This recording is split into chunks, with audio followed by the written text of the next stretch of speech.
Okay, I hope everybody's excited about doing domain keyword research so we can find a great domain that gets lots of extra free traffic for our website. Before I get into the introduction of the training, I wanted to show you this first so I can get you thinking long term for your business. When doing keyword research to choose our domain, we also want to be thinking, and I'm going to show you the exact process, how you can do this kind of simply and easily in a process. In addition to choosing your domain name for your website, we are going to simultaneously use that same keyword that we find that works for our domain, and we're going to try to use it for our YouTube channel, our Twitter channel, and Facebook eventually. At this point, we're not going to do the Facebook in this process, and there's reasons why we won't get into it here.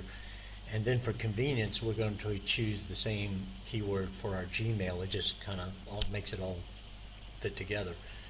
So I do want to point out at this point too, there are limitations on domain name. It's not written in stone or an exact thing, but the search engines favor domains that have 25 characters or less. This is not written in stone, so if you found in the process I'm going to show you and you found a keyword that you can use for your domain and it gets lots of traffic, thousands of searches a month on this keyword, and it's not very competitive, you can get your site ranked up #1 and getting a lot of that thousands of traffic to your website. If it's 27, 28 characters, that's okay, but we want to kind of use this as a guideline, 25 characters maximum, characters or letters in our domain name. For YouTube, it's a definite. You can only have 20 characters for the username.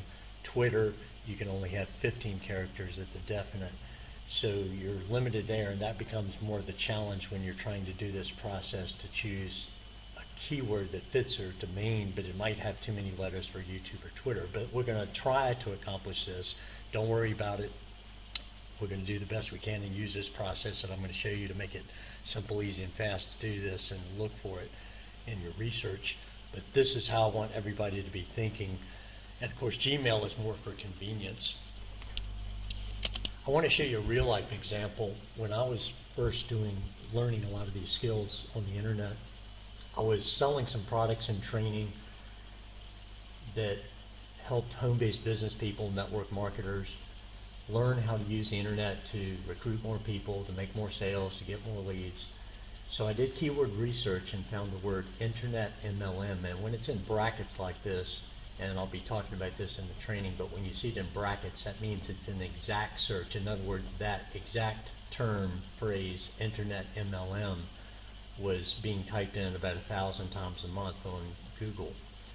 So I did the research, found that word, saw that it wasn't competitive, went to GoDaddy and bought the domain internetmlmmentor.com. And I'm going to show you how in the training that we can add a word that makes sense for our niche at the end of the keyword, never before, always at the end. So I put mentor because it all kind of makes sense. I was selling products and training that had to do with showing home-based business people, MLM people, how to use the internet. So it just kind of makes sense, internetmlmmentor.com. On YouTube, use Internet MLM Mentor. On Twitter, just use the exact keyword Internet MLM. And then my Gmail account, internetmlmmentor@gmail.com. So that's a real life example to show you kind of the direction we're going. So go to the next video tutorial. We're going to really get into the process.